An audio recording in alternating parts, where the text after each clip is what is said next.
Bonjour, bonjour à tous et à toutes. Je suis très heureux de vous retrouver pour ce 20e webinar organisé donc par Second Souffle. Second Souffle, une association créée depuis 10 ans, qui a déjà aidé plus de 1000 entrepreneurs.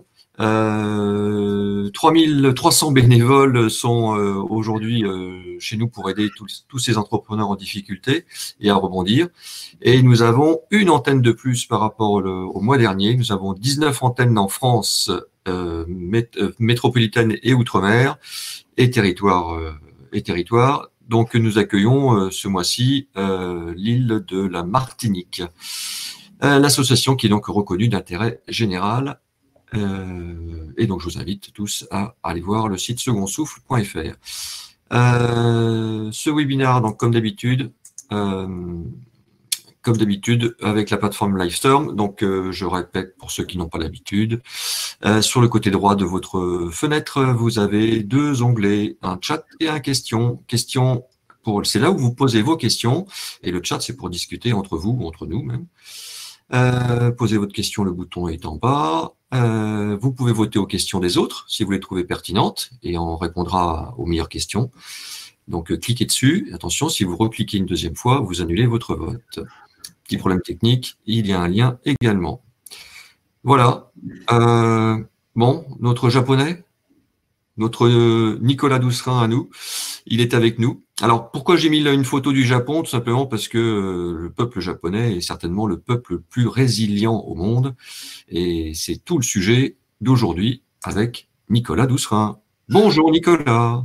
Bonjour William, bonjour les amis. Dis-moi William, tu me corrigeras cette petite carte de France parce qu'il manque quand même, d'abord il manque l'île, la Corse. Tu as oublié la Corse. Oui, mais nous n'avons pas la Corse encore. Nous n'avons pas d'antenne encore en Corse. Non mais on peut pas ne pas mettre la Corse. C'est pas parce que tu as trois maisons et 3 propriétés sur ce territoire qu'il faut que tu le mettes en avant à chaque fois. Ah là là. Bon, écoutez les amis, écoutez, je suis très heureux de vous retrouver. Alors c'est très bizarre parce qu'avec William, quand on a voulu faire ce webinaire, on s'est dit quel sujet on va aborder, etc. Et écoutez, je suis très mal à l'aise. Alors je ne vais pas essayer de vous plomber le moral, c'est absolument pas l'objectif, bien évidemment, puisque l'objectif c'est d'être inspirant et énergique. Mais c'est vrai qu'on vit quand même une sacrée période. Ça fait maintenant des mois qu'on se suit régulièrement, chaque vendredi. William le rappelait encore tout à l'heure, on est à notre 20e webinaire. On a profité pendant la période de confinement. Et moi, aujourd'hui, je souhaiterais vous parler de résilience. Vous savez, la résilience, c'est l'aptitude d'un corps à résister à un choc. Et Dieu sait qu'aujourd'hui, on vit des chocs extrêmement puissants, extrêmement importants. Et en plus de ça, à répétition, depuis maintenant des semaines et depuis maintenant plusieurs mois. C'est vrai pour les chefs d'entreprise, c'est vrai pour les salariés, c'est vrai pour des professions qui sont terriblement impactées par cette crise. Et ce qui me fatigue aujourd'hui, c'est on va pas faire de la politique parce que c'est pas l'objectif, mais c'est le manque de bon sens, le manque de pragmatisme. Et je suis abasourdi de la situation que nous vivons tous aujourd'hui, actuellement. Voilà. Et le message que je voulais faire passer en préambule, c'est que je comprends les enjeux sanitaires, je comprends les enjeux d'essayer de préserver évidemment le plus grand nombre par rapport à cette crise sanitaire qui fait indéniablement des dégâts, mais attention non plus à ne pas tomber dans la dépression, dans l'isolement, dans l'absurdité, et dans finalement des dégâts psychiques et physiques qui risquent d'être bien plus importants que les conséquences de cette crise sanitaire. Et moi, ce qui me parle, ce qui me touche énormément aujourd'hui, c'est cette situation où finalement on est dans une phase d'observation entre ceux qui portent les masques, ceux qui ne les portent pas, les gestes barrières. Et puis c'est Olivier Véran qui franchement nous fatigue, nous lamine le moral, dans des discours et des postures politiques qui aujourd'hui, finalement, épuisent l'énergie. Si j'ai souhaité vous parler de résilience aujourd'hui, c'est pour vous faire vivre et vous raconter ma propre expérience. C'est que Aujourd'hui, quand j'ai traversé ma crise en 2008, je rappelle pour celles et ceux qui connaissent pas bien l'histoire, j'avais une entreprise qui depuis 12 années ininterrompues générait une croissance à 2 chiffres. J'étais dans un métier qui était les ressources humaines et pour lequel mon cabinet, que j'ai créé de zéro, a quasiment doublé de taille tous les 3 ans pour arriver à une taille de 92 collaborateurs, un peu plus de 10 millions d'euros de chiffre d'affaires. Lorsque le 15 septembre 2008, il y a eu la faillite de Lehman Brothers, j'ai pas pris un coup immédiat parce que j'étais loin d'imaginer les conséquences liées à cette faillite par rapport à mon entreprise. Mais il se trouve qu'en l'espace de 2 mois, mon entreprise, mon cabinet a perdu plus de 55% de son chiffre d'affaires. Et à l'époque, en 2008, il n'y avait pas toutes les mesures gouvernementales qui ont été prises pour la crise de la Covid-19 et la crise économique qui s'en est suivie. Et à l'époque, quand j'ai perdu ces 55% de chiffre d'affaires, je me suis retrouvé à la tête d'une entreprise qui structurellement s'effondrait en termes de chiffres, s'effondrait en termes de rentabilité et surtout générait des pertes abyssales jusqu'à perdre un peu plus de 1 million, entre 1,6 million et 1,9 million euros en l'espace de quelques mois. De cette situation, vous le savez, j'ai dû mettre mon entreprise et prendre la décision de me mettre en redressement judiciaire, exactement, en l'occurrence, 9 mois, 10 mois seulement après le début de la crise économique, et j'ai vécu des chocs physiques, émotionnels extrêmement forts, extrêmement impactants, et pour lesquels je me suis retrouvé dans des situations très compliquées. Et certains me disent, parce qu'on a réussi à s'en sortir, quand je dis on, c'est pas l'œuvre d'un homme, en l'occurrence moi à la tête de mon entreprise, c'est l'œuvre d'un collectif. Bien évidemment, il faut vraisemblablement un chef d'orchestre, un patron pour un tant soit peu garder le cap, garder la lucidité, rassurer les collaborateurs qui eux-mêmes étaient particulièrement stressés, particulièrement tendus. Mais j'ai vu au travers de cette crise les personnes qui ont fait preuve de résilience et celles et ceux qui, malheureusement, ont fait preuve d'un peu moins de résilience et pour certains, pas de résilience du tout. Et c'est quelque chose que je voulais partager avec vous parce que c'est pour moi un élément fondamental. Je le dis et je le redis, c'est toujours en période de crise que l'on s'aperçoit véritablement des qualités et des points faibles de ses collaborateurs. Et j'allais même dire en quelque sorte de soi-même, parce que tout le monde n'a pas la même force mentale, n'a pas la même force physique, parce qu'évidemment, il y a plein de circonstances en dehors, j'allais dire, de la vie professionnelle. Et c'est vrai que là-dessus, on n'est pas tous à égalité. Voilà, c'est comme ça, et il faut y faire face. Et si je reviens par rapport au préambule, par rapport à mon introduction sur l'enjeu politique, je sais qu'il y a un certain nombre de questions qui ont été posées et que je souhaiterais que nous abordions tous ensemble. On va d'ailleurs consacrer beaucoup plus de temps aux questions, aux échanges sur cette thématique-là. C'est qu'évidemment, le politique a un rôle majeur à jouer dans la gestion d'une crise sanitaire et économique telle que nous la traversons aujourd'hui. Et encore une fois, ce qui me frappe, c'est d'avoir ce message anxiogène, négatif, pour ne pas dire incohérent dans un certain nombre en tout cas de décisions et de prises de décisions. Et ce côté-là, je le vois, il est extrêmement néfaste auprès de tous. Hein. Je parle même de certaines personnes, membres dans ma famille aujourd'hui, où lorsqu'on organise même une fête avec tous les gestes barrières, tout ce qu'il convient, on se retrouve avec des proches, des amis, des collègues professionnels qui sont apeurés, qui sont tétanisés, qui restent renfermés sur eux-mêmes, à se protéger, à plus pouvoir échanger, partager, dialoguer, et finalement, j'allais dire, en perdant un petit peu tout le bon sens et tout le pragmatisme. Et c'est vrai, ce qui est terrible dans cette pandémie, hein, enfin dans cette pandémie, on va dire en tout cas dans la crise liée à la Covid-19, après tout, quand on y réfléchit, si nous prenons du recul, finalement, quand on a une grippe, bah, évidemment, c'est à chacun de prendre la décision de rester chez soi, au chaud, de ne pas toucher qui que ce soit dans son entourage pour éviter de transmettre la grippe, de se soigner bien évidemment, d'aller voir son médecin et d'être hospitalisé le cas échéant. Là, j'ai le sentiment qu'on est parti globalement dans une espèce de peur généralisée et j'ai bien peur, c'est le cas de le dire, que les conséquences de cette politique qui est menée auprès de l'ensemble des Français, du peuple européen, et j'allais même dire quasiment au niveau mondial, à part quelques pays, n'aient des conséquences bien plus dramatiques que la crise du Covid. Voilà, parce qu'on sait tous que le moral, la capacité à tenir, la capacité à résister, elle est avant tout sur l'individu, c'est à chacun d'entre nous de trouver les ressources nécessaires pour tenir et résister, mais elle est aussi dans un collectif. Et la force d'un pays, c'est dans son collectif.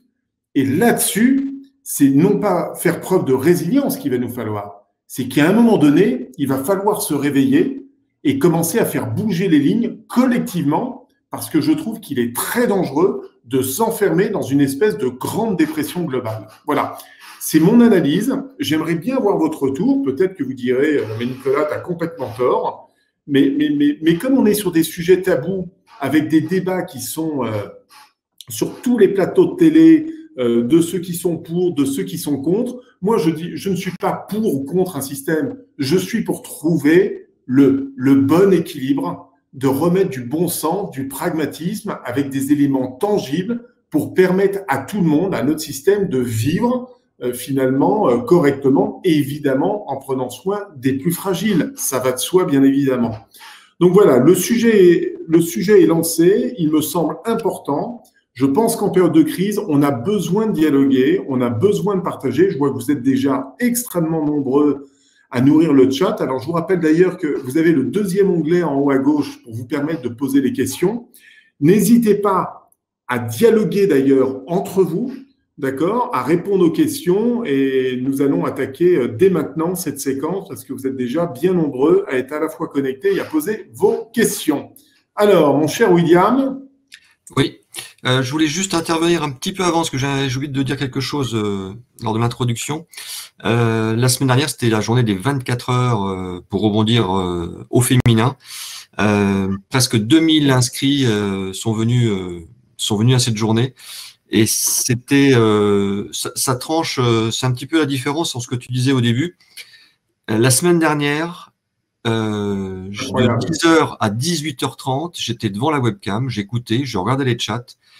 Et moi, l'association Second Souffle, on était ravis de voir que les femmes, tout ce qu'on avait fait pour cette journée, les femmes et nous remercier les intervenants pour dire que vraiment c'était une journée qui les a boostés. Et merci à tous, merci aux intervenants et merci à tous ceux qui ont participé la semaine dernière. On refera encore d'autres journées 24 heures au féminin ou sur d'autres thèmes. Un autre thème est déjà prévu pour d'ici la fin de l'année ou au début de l'année prochaine. Voilà, c'est ce que je voulais dire. Je voulais dire aussi une deuxième chose. Je voulais dire à Joël, Michel, Patrick, Sophie, Valérie, j'en ai peut-être oublié, qui attendent des informations de ma part pour être certifié bénévole. Ça ne va pas tarder, mais le mois de septembre a été très très très chargé, donc ne vous inquiétez pas, je pense bien à vous et vous aurez ça peut-être en fin de journée, sinon ce week-end. Voilà. Alors, concernant les questions, on va prendre des questions qui ont été déjà posées avant le début du webinaire, Nicolas. Oui. Oui, s'il te plaît. Oui, s'il te plaît, mon petit William. La petite poire. Oui, je suis en forme. En forme de quoi? En forme de poire. En forme de poire, bien sûr. Voilà. Alors, une question de Christine. Je rentre en résilience, nous rentrons en résilience. Est-ce seulement une démarche individuelle ou peut-elle être collective? Je pense que les deux sont très importants, c'est-à-dire que c'est ce que j'évoquais un petit peu tout à l'heure. Je pense qu'on est, on est influencé par le collectif, par les médias, par les réseaux sociaux. Mais aujourd'hui, quelqu'un qui s'amusent éventuellement à regarder les chaînes d'infos tous les soirs à la même heure ou à écouter notre ministre Olivier Véran, bah, inconsciemment, le cerveau est influencé et ça joue forcément, de manière consciente ou inconsciente, ça joue forcément sur votre morale, sur votre capacité à vous convaincre ou pas de tel ou tel sujet. Et c'est vrai que là-dessus, après, bah, ça influe énormément sur l'individu en tant que tel que vous êtes. Voilà. Et moi, c'est ce qui me frappe. Hein. Je veux dire, j'essaye de garder beaucoup d'objectivité. J'essaye de regarder les chiffres de manière factuelle. Mais c'est vrai qu'aux chiffres, on peut leur faire dire ce qu'on a envie. On peut les aggraver, c'est-à-dire que si je vous dis, voilà, on a 14 000 cas positifs aujourd'hui recensés en France, on se dit 14 000, c'est énorme, quoi, ça impacte. Mais si maintenant on compare par rapport au mois de mars où il y avait très peu de tests, on passait 10 000 tests, 20 000 tests par semaine, quand aujourd'hui on est à 1 million, c'est-à-dire 100 fois plus, bah, par définition, vos 14 000, on ne peut pas comparer les 14 000 tests positifs à aujourd'hui de ce que l'on faisait à l'époque en mars-avril. Et donc, la manière dont vous interprétez les chiffres, eh bien, soit elles vont transmettre une information qui est anxiogène, tétanisante, qui va apeurer et finalement créer une situation de peur. Et si vous prenez un peu de recul, bah, ce qu'il faut regarder, c'est le nombre de personnes en réanimation, c'est le nombre de personnes qui sont décédées, à quel âge et dans quelle situation. Et quand on regarde ces chiffres-là, eh bien, désolé de le dire, je sais que ça peut parfois choquer, mais je le répéterai une nouvelle fois, nous avons exactement en moyenne 1690 personnes qui meurent chaque jour en France, chaque jour, dont pas loin de 450 personnes qui meurent du cancer chaque jour en France, sur une moyenne d'âge bien plus faible, d'accord, que les personnes décédées du Covid qui varient entre 15 personnes par jour et 70 personnes par jour. C'est ça la réalité. Donc, ce que je veux dire par là, je ne dis pas que c'est plus ou moins important, je dis qu'on ne peut pas délaisser toute une partie de la population cristallisée, bloquée, fermée, bloquer nos bars, nos restaurants, l'économie avec des mesures incohérentes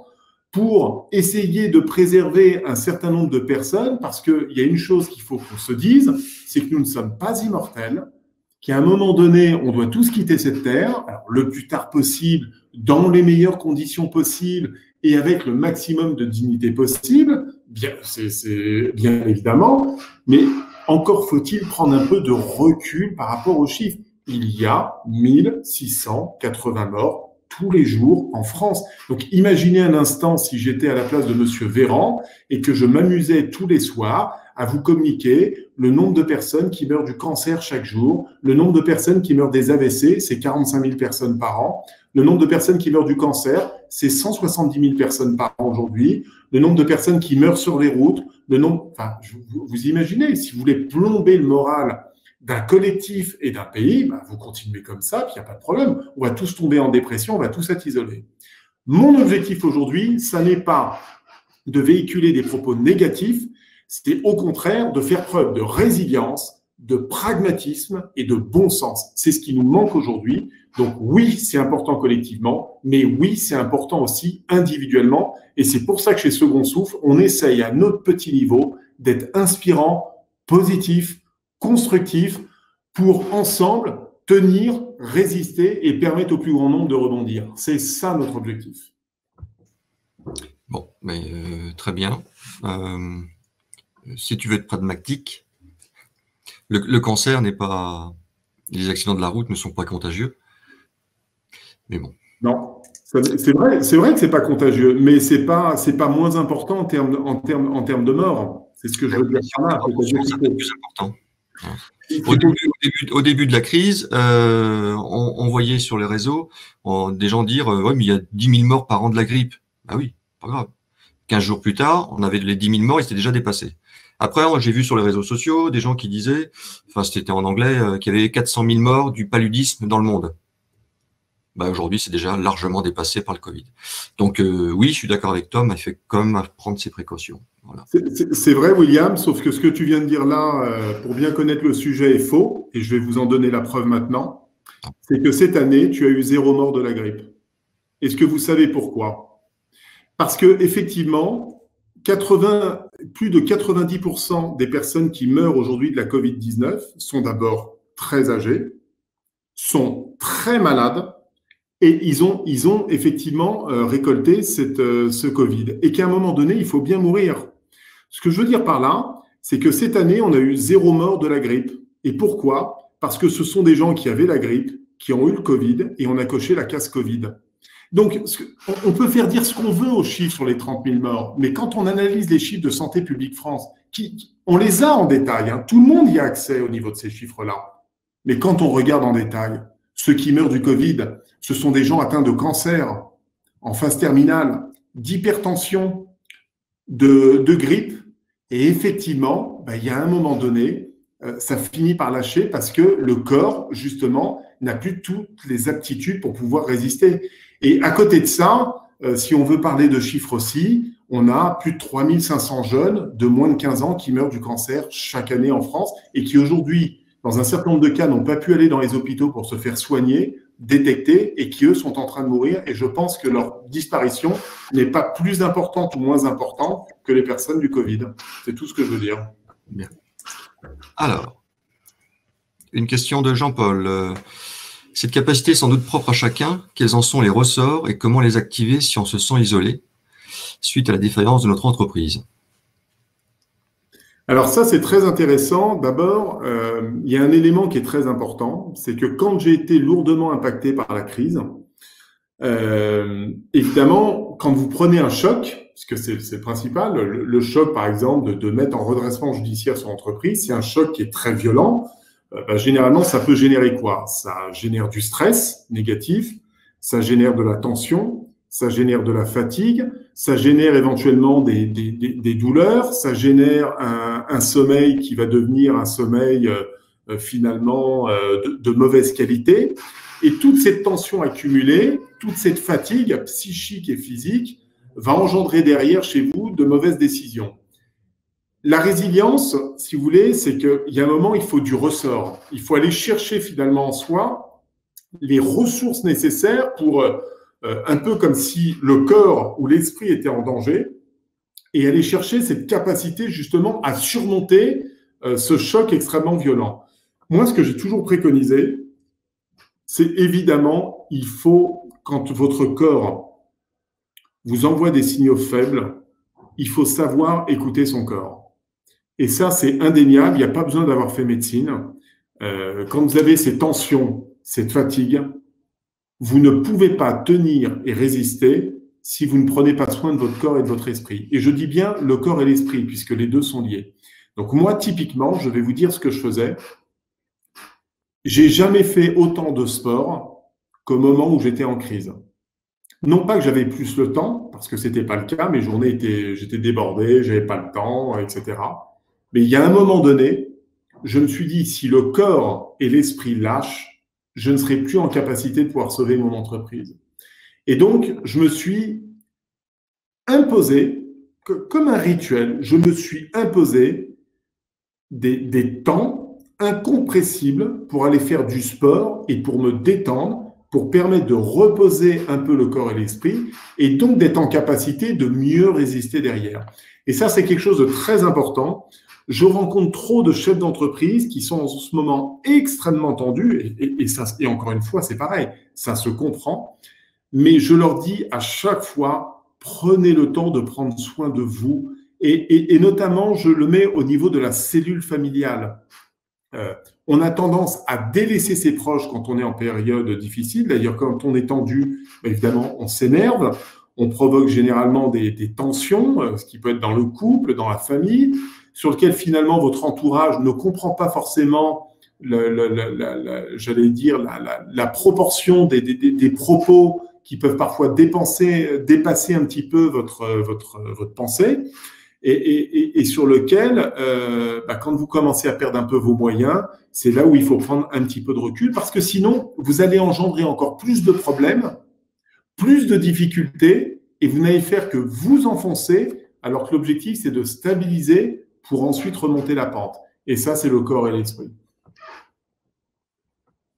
Bien. Une question en live. La difficulté n'était pas justement de pouvoir garder le recul sur cette situation si mouvante et pleine de désinformation ou de mésinformation? Ben, si, et d'ailleurs, c'est ce que j'évoquais tout à l'heure. Je pense que les médias et les réseaux sociaux ont une énorme part d'influence et de responsabilité dans nos comportements, dans les tensions que ça peut générer chez nous, de désinformation ou de mésinformation. Je suis complètement d'accord. C'est à se demander d'ailleurs s'il ne faudrait pas d'ailleurs couper totalement les médias, se couper pour éviter d'être influencé d'ailleurs dans un sens comme dans un autre, et pour revenir juste à quelque chose de bon sens, qui est du pragmatisme et du bon sens, c'est-à-dire vraiment regarder les choses avec un maximum de recul. Quand on a trop la tête dans le guidon, c'est assez vrai d'ailleurs dans une entreprise qui est en difficulté, j'en reviens. Quand vous gérez une situation de crise avec une entreprise où vous avez des centaines de problèmes à résoudre, voilà, ça peut aller du tribunal, en passant par votre banquier, en passant par des problèmes RH, en passant sur la capacité à pouvoir vous payer à la fin du mois. Puis derrière, si vous ne payez pas, vous ne pouvez pas payer le loyer de votre appartement, acheter la nourriture, faire vivre votre famille. Vous imaginez, tout ça engendre un certain nombre de problèmes. Et quand tous ces problèmes se démultiplient, ça se transforme en boule noire. Et cette boule noire, c'est ce qui peut aussi créer chez l'individu la dépression, l'effondrement et avec toutes les conséquences que l'on peut avoir derrière et qui terminent parfois pour certains extrêmement mal.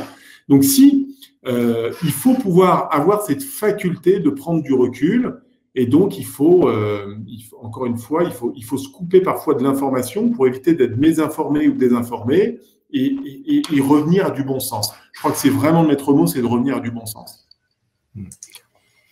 Alors justement, une question de Pierre. Quel est le processus qui permet à une entreprise d'être marquée résiliente? Je pense que c'est résiliente. Ouais, je pense que ça doit être ça. Le processus, je pense, c'est toujours pareil.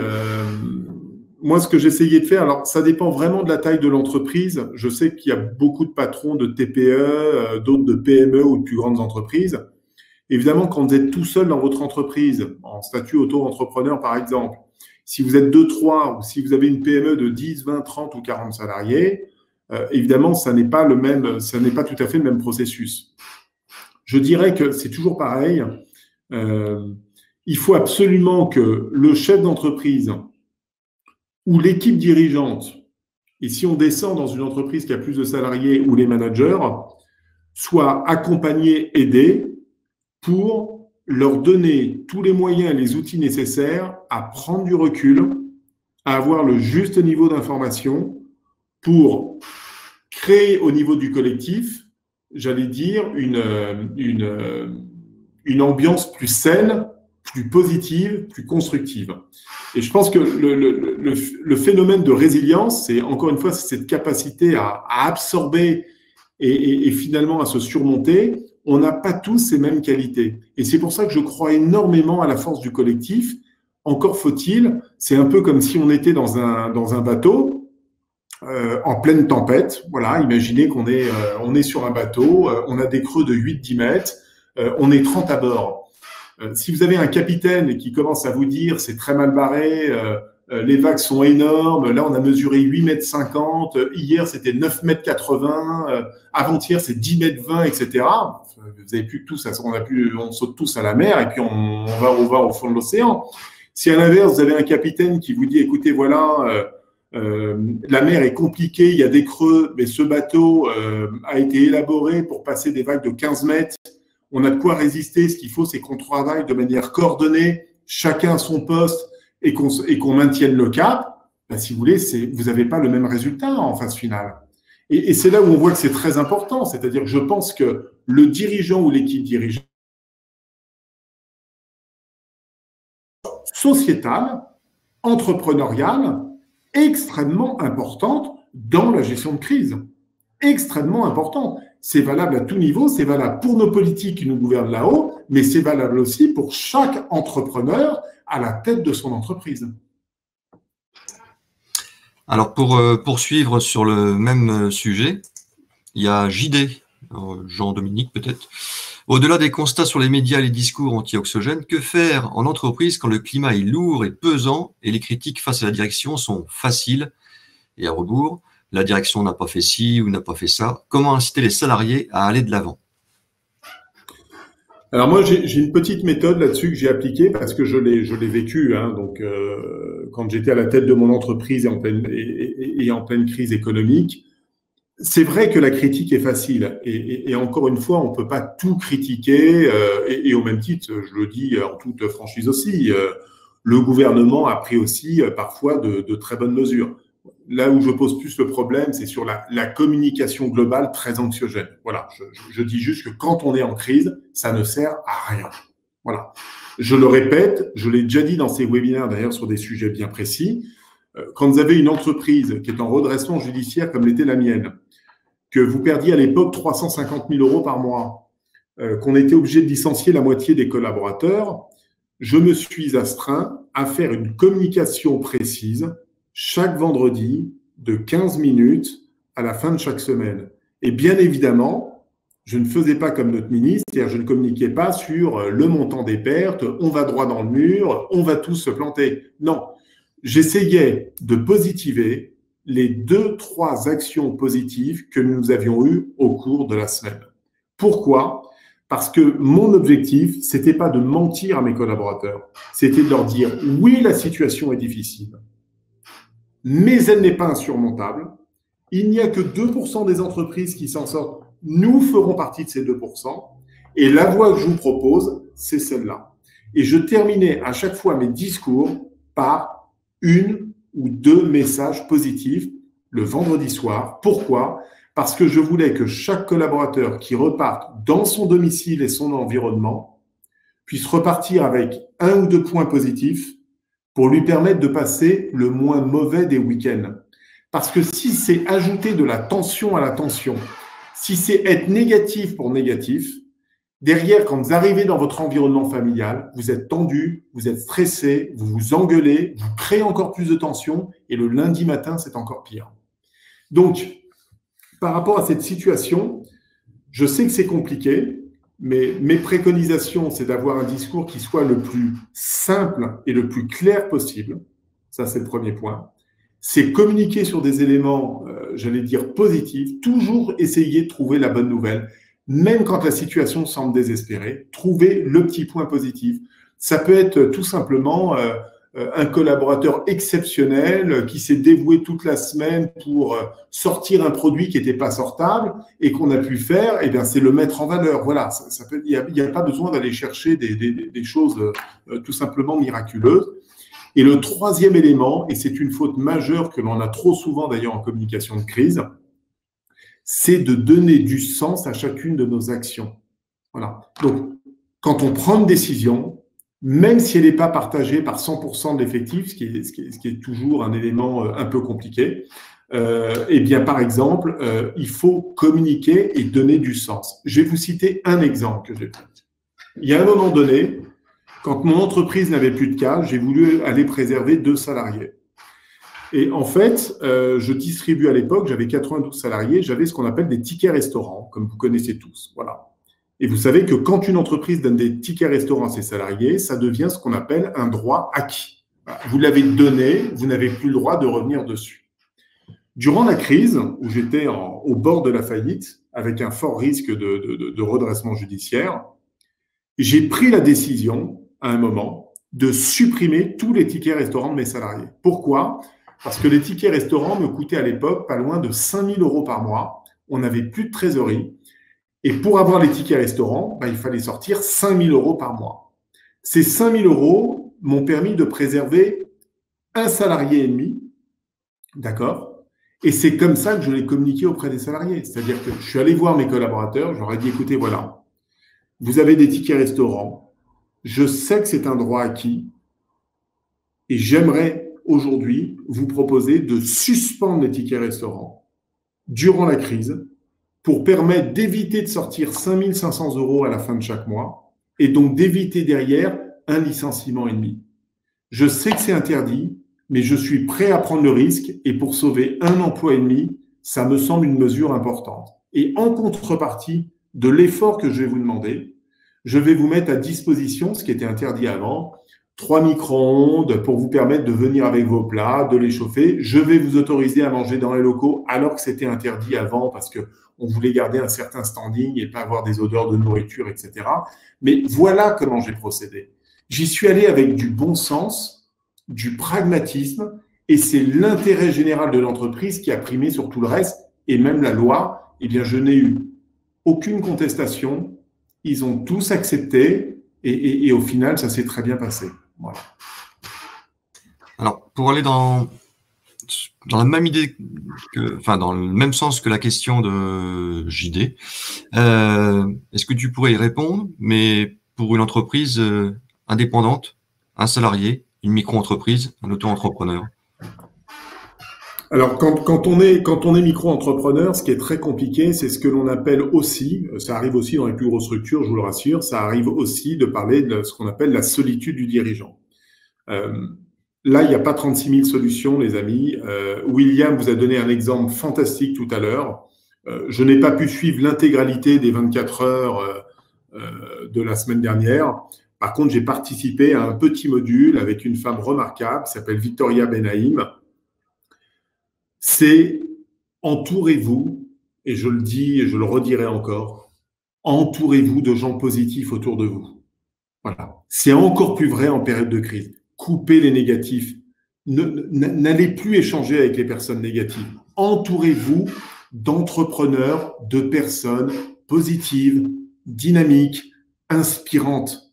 Vous trouverez forcément plus de ressources, vous trouverez plus d'idées, plus de créativité en allant voir des gens qui pensent positivement que de gens qui vont vous rabâcher négativement. Vous en sortirez pas, vous êtes mauvais, ça marchera pas, on va se planter, on va déposer le bilan. Voilà. C'est un état d'esprit, mais si j'ai un conseil, si vous deviez retenir peut-être un conseil aujourd'hui, entourez-vous de gens positifs. Et il y en a. Vous en avez plein chez Second Souffle. L'expérience de 24 heures vendredi dernier, c'était incroyable de voir autant de femmes. Moi, j'ai regardé quelques replays, mais de voir autant de talents, autant d'énergie. Reprenez l'exemple de Victoria Benaïm. Je veux dire, elle relance sa start-up iLunch. Elle est là pour faire des repas en entreprise pour compenser finalement les restaurants d'entreprise dans les grands groupes. Donc, elle livre des repas bio, équilibrés, zéro déchet, à un prix compétitif. Voilà, elle est frappée de plein fouet par la fermeture, etc. Elle change son modèle au moment de la crise, elle rebondit, elle l'adapte, et c'est incroyable. Elle a donc une capacité de résilience qui est très forte, mais comme par hasard, tous ses collaborateurs ont suivi derrière. Et pourquoi ? Parce qu'elle est positive, elle regarde le bon côté des choses, et quand elle a un obstacle devant elle, elle passe au-dessus. Si c'est trop haut, elle le contourne par la droite. Si c'est à la droite, c'est bouché, elle passe par la gauche. Et si jamais ça marche pas, elle appelle des amis, elle creuse un trou et elle passe par en dessous. C'est ça aussi la résilience. C'est notre capacité à résister, à rebondir et surtout à trouver des solutions. Et en ça, c'est génial. Donc, si vous êtes auto-entrepreneur, si vous êtes tout seul, ne restez pas isolé. Participez au webinaire. Construisez-vous un réseau avec des gens positifs, entreprenants et inspirants. Allez dans les associations, il y en a plein. Allez sur des forums avec ce type de personnes et vous verrez que vous trouverez bien plus de solutions et ça vous aidera à rentrer en résilience, à résister et à rebondir. Bien. Et Bien, oui. Enfin, bien, tu fais ce que tu peux. Alors, est-ce qu'on peut faire le plein de résilience ? Écoutez, je sais pas, vous me direz à la fin de notre webinaire si le niveau de la jauge a augmenté ou a diminué. Vous me le direz par vous-même. Est-ce qu'on est plutôt une voiture essence gasoil ou on peut remplir le réservoir, ou est-ce qu'on est plutôt une voiture électrique qu'on recharge? Est-ce que c'est plutôt ça la résilience?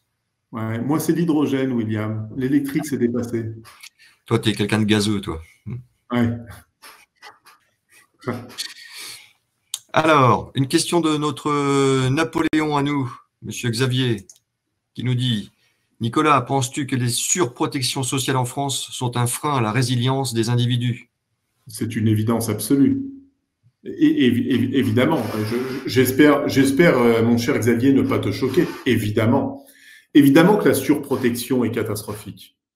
Et c'est tout le problème, c'est qu'on ne sait plus mettre de curseur. Moi, je suis outré, choqué de voir qu'aujourd'hui, quand on est un cas contact, donc un cas contact, c'est quelqu'un a été détecté positif donc à la Covid-19, on va prévenir les personnes de son entourage, et c'est fabuleux, vous les appelez et vous êtes arrêté entre 1 semaine et 15 jours, payé par la collectivité à rester chez vous. Résultat, on se retrouve dans des entreprises jusqu'à des 5-10% de l'ensemble des salariés qui sont aujourd'hui parce que vous êtes cas contact. Comme en plus, vous ne pouvez pas passer les tests parce qu'il faut 3 jours pour les passer et en moyenne, il faut 7 jours pour attendre les résultats, je vous laisse imaginer l'addition. Et si je dis ça, c'est pourquoi? Parce qu'on est dans une espèce de facilité et en l'occurrence là, on n'est pas en situation de guerre. On est dans une situation qui est incroyable. On a M. Darmanin qui a augmenté le budget de 5 milliards d'euros uniquement pour la sécurité sociale, pour financer les cas contacts, uniquement pour ça. Et je dis juste que c'est du délire, parce que toutes ces dépenses astronomiques, c'est de la dette supplémentaire, c'est condamner notre jeunesse, c'est nos 800 000 jeunes qui arrivent sur le marché du travail aujourd'hui, qui peuvent pas aller dans les entreprises, parce que de toute façon, on demande de faire du télétravail à 2 jours ou 3 jours par semaine. Donc, de toute façon, on est en incapacité de pouvoir les intégrer, les former, les manager, les faire monter en compétences. On n'a pas d'emploi parce qu'on connaît la crise, comme il y a énormément de licenciements, on génère très peu de création d'emplois. Et cette jeunesse-là, en plus de ça, on va lui coller une dette colossale, abyssale sur les épaules, avec des conséquences dramatiques sur les années à venir. Donc oui, une surprotection, évidemment, est un frein majeur à la résilience. Je le dis toujours. Je vais reprendre encore, excusez-moi de prendre mon bon sens paysan, mon bon pragmatisme. Quand on a manqué de masques, voilà, l'État a choisi de confier ça à sa méga structure. Voilà. Ils ne savent pas acheter correctement, ils ne savent pas négocier, ils ne savent pas contrôler la qualité, ils ne savent pas gérer la logistique, et ils ne savent pas approvisionner correctement des quantités astronomiques de masques, de blouses. On a vu le triste spectacle. On parle de milliards. Ben, je ne sais pas, moi, j'aurais été président de la République, on m'aurait demandé d'acheter 1,5 milliard. Vous faites arrêter des entreprises comme Renault ou Peugeot. Je ne sais pas, moi, j'aurais peut-être passé un coup de fil au président de Renault ou à M. Tavares chez Peugeot en disant, écoutez, vos usines sont stoppées liées au confinement. Est-ce qu'on pourrait vous confier une mission qui est, est-ce que vous êtes capable de nous lancer un appel d'offres au niveau mondial pour acheter tant de matériel, de lancer les achats, de vérifier les flux, de gérer la logistique, de livrer, de contrôler la qualité et d'approvisionner nos centres? Je sais pas, je serais allé vers des entreprises qui ont l'habitude d'acheter des milliards de composants à un niveau mondial et qui font ça remarquablement bien. Donc, si vous voulez, de l'autre côté, comme on a vu que ça ne marchait pas pendant des mois, vous avez dans des villages des femmes qui ont dit, bah, écoutez, on va créer des tutos, on n'a pas de masques, bah, on va les fabriquer, on va prendre des bouts de tissu, on va regarder les tutos, on va mettre un filtre, on regarde comment on fabrique, et dans des dizaines, des centaines, des milliers de villages de France, vous avez des citoyens responsables qui ont pris leur destin en main, qui ont pris leur esprit de responsabilité, qui ont été pragmatiques et qui se sont mis à fabriquer des masques. C'est ça l'esprit de résilience aussi. Et vous voyez que quand il n'y a pas de frein, quand on est dans des situations, j'allais dire, très difficiles, eh bien, on trouve des solutions. Et on trouve généralement des solutions bien plus rapidement que quand on est dans des situations un petit peu de confort. Donc oui, mon cher Xavier, la surprotection sociale pour moi est un frein majeur à la résilience des individus et ce n'est pas une bonne chose pour notre société. Bien. J'ai encore dit bien, excuse-moi. Alors, question de Karine qui a été postée donc, avant le début du webinaire. Karine nous dit « Je me demande si nous avons tous la capacité à entrer en résilience, individuellement ou collectivement, et quels sont les ingrédients qui favorisent la démarche elle-même, voire qui favorisent l'envie, le déclic pour s'y engager. » Bah, je ne sais pas ce que tu en penses, William, mais je pense déjà avoir un peu répondu à cette question. Oui, mais c'est pour que je la mette en Karine. Non, mais c'est ce qu'il faut dire à Karine. Voilà, c'est les ingrédients, encore une fois, c'est la force du collectif, c'est de s'entourer positivement de gens de personnes pour encore une fois favoriser la créativité, l'innovation, entretenir le moral et c'est sûr que c'est beaucoup plus facile derrière. Hein. Je voyais Patrick là gentiment qui nous mettait Oui. il me semble qu'il y a des maladies perfides comme le sida, la Covid, il faut donc sortir couvert. Bon, très bien. Je crois que le premier problème d'un chef d'entreprise en difficulté est la solitude. La recherche de résilience passe par des fenêtres d'espoir possibles. Et il a parfaitement raison. La solitude du dirigeant, c'est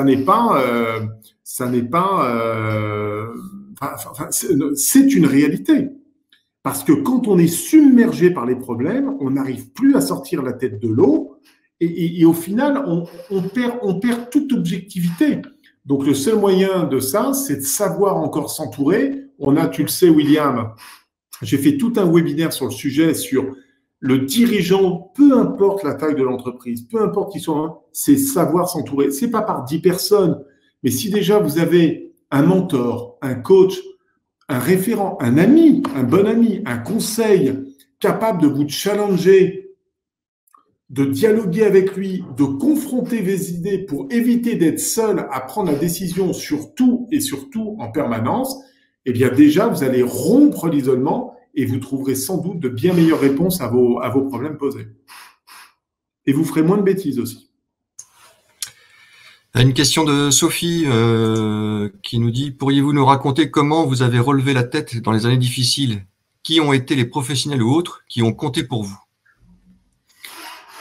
Alors, c'est une évidemment excellente question. Dans les années difficiles, bon, d'abord, la première personne qui m'a permis de surmonter la difficulté, c'est ma femme.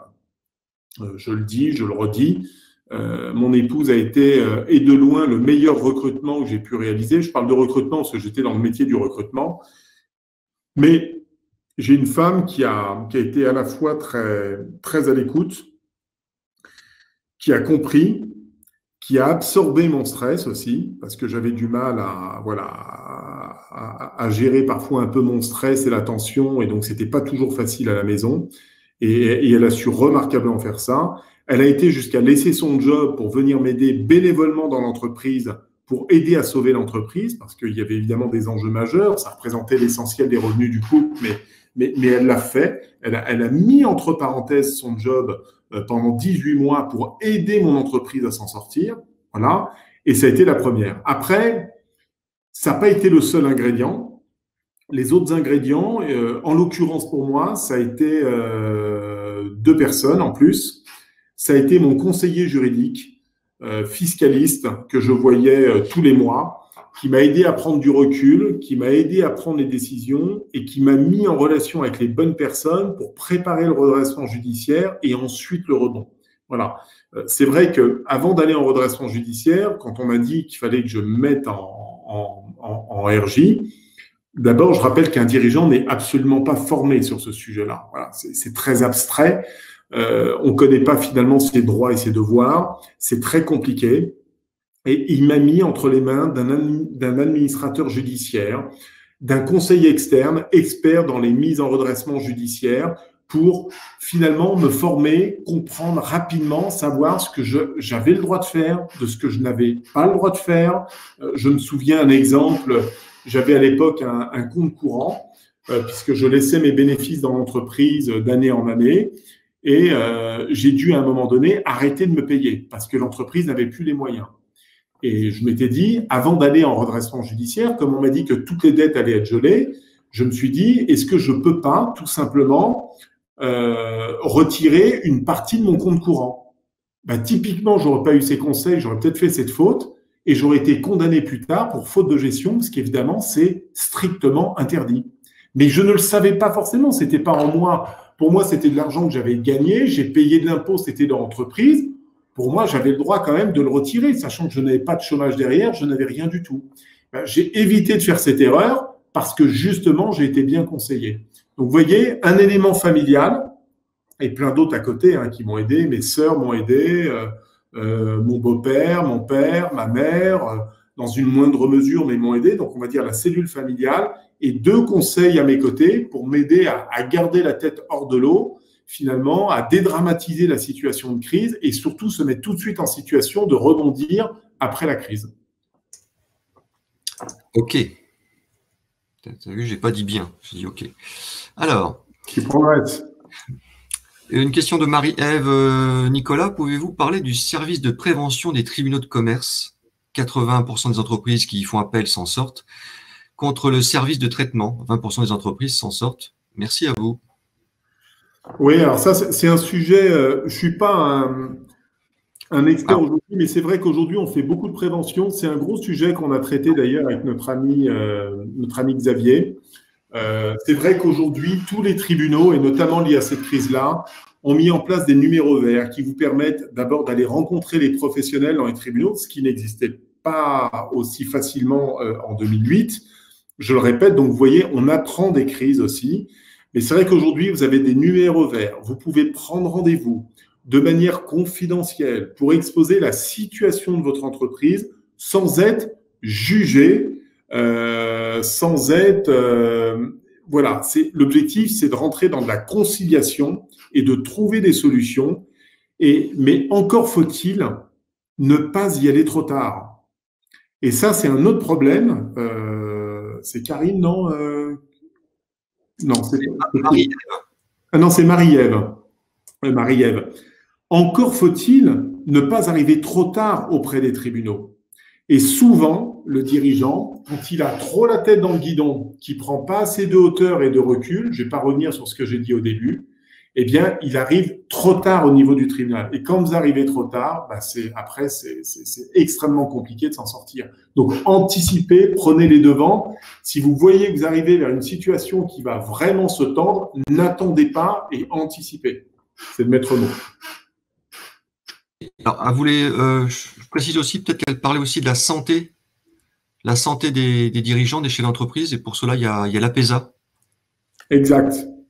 Donc, je ne sais pas si… Non, apparemment, c'était bien ce que tu disais. Bon, je précise quand même qu'il y a un organisme qui s'appelle l'APESA qui s'occupe justement de la santé, des dirigeants. Je vous mets le lien tout de suite sur le chat. Voilà, d'autres questions. Alors… Ah bah celle-ci, on a répondu. D'accord. J'ai perdu le fil. Ouais, c'est pas la première fois. Hein. Comment peut-on évaluer et améliorer la résilience organisationnelle?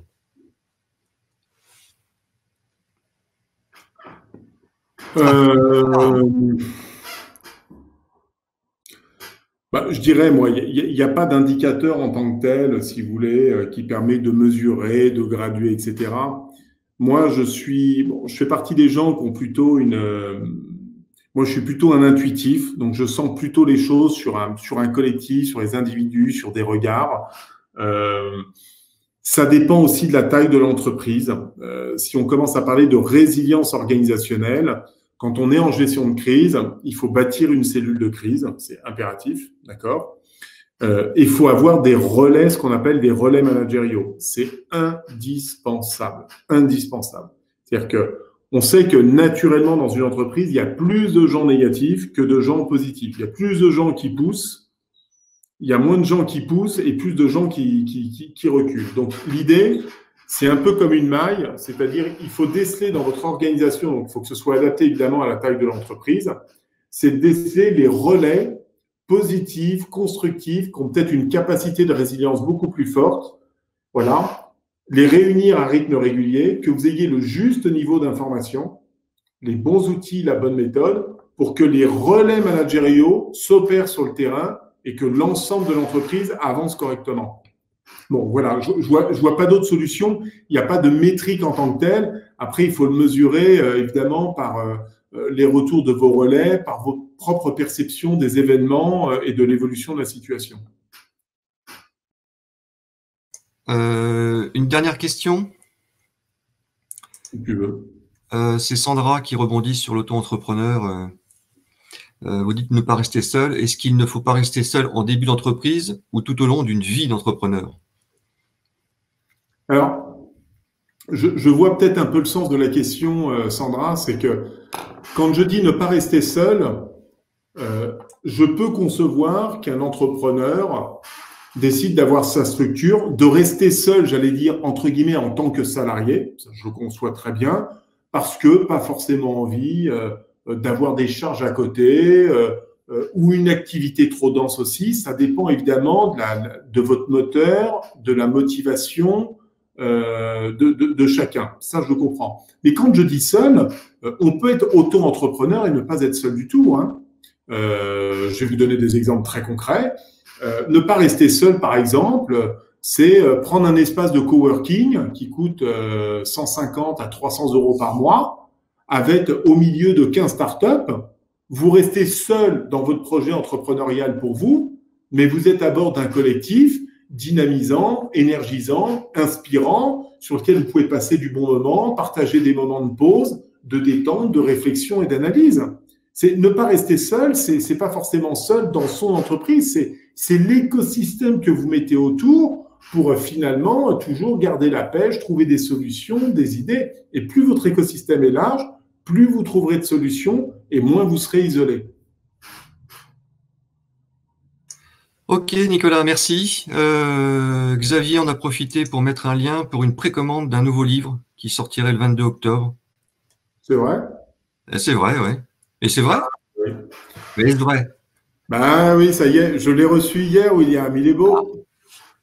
Vous voyez que pendant la crise du Covid, on aura l'occasion d'y revenir, mais j'ai passé beaucoup de temps avec mon ami Xavier pour écrire la suite de mon bouquin, donc qui est je le dis pour moi, mais une superbe aventure entrepreneuriale, en tout cas d'un patron de PME. Et j'ai profité de la période du Covid justement pour écrire, pour raconter la suite de mon premier bouquin qui s'appelait « Ma petite entreprise a connu la crise ». Et ça y est, on a eu les impressions hier, le livre va être distribué dans la presse et il sort officiellement le 22 octobre 2020, les amis. Donc, vous pouvez déjà faire vos précommandes. J'espère qu'il vous plaira. Il y a quelques surprises à l'intérieur du bouquin, vous le verrez. T'as mis un poster? Pardon? T'as mis un poster de toi? Pas tout à fait de moi, William. Tu seras surpris toi-même. Tu regarderas, c'est à la page 222. Merci de précommander sur la FNAC et non pas sur Amazon, comme dit Xavier Gileron, hein, autant que les euros restent en Europe et que Amazon... hein. Bref. Ouais. Bref. Bon, merci. On a parlé plusieurs fois aujourd'hui d'être bien entouré. Bah, écoute, Oui. bel enchaînement pour le sujet de la semaine prochaine. Pourquoi ne pas être entouré? Eh bien, par un mentor. Voilà. La semaine prochaine, monter sa boîte avec un mentor. Bah oui, lancer son entreprise est un grand saut dans l'inconnu. Le mentor peut vous accompagner et vous aider, justement. Le mentor, c'est un guide. Hein, c'est quelqu'un qui est de bons conseils, qui est expérimenté et qui est là pour vous aider. Donc, nous serons avec Anaïs Préto, qui est la cofondatrice de la plateforme Live Mentor. Comme son nom l'indique, elle propose des mentors pour vous aider. Donc, c'est la semaine prochaine. À la fin de ce webinaire, vous êtes redirigé vers le site Second Souffle et vous verrez exactement la même chose dans l'écran, cette affiche. Et en cliquant dessus, vous pourrez directement vous inscrire pour la semaine prochaine. Voilà. Merci. Ouais, vous allez voir, Anaïs, on a préparé ça avec notre ami William au mois de juillet. On espère que vous passerez un bon moment. Et puis, on va terminer. Voilà, n'ayez pas peur. Passez de bons moments. J'espère que ce webinaire vous a plu. Merci pour vos nombreux échanges. Et mon cher William, eh bien, on se retrouve vendredi prochain. En tout cas, merci pour ton professionnalisme et ta joie de vivre qui nous fait le plus grand bien. Merci Nicolas. Merci à tous. À la semaine prochaine. Bon week-end à tout le monde. Ciao. Ciao les amis.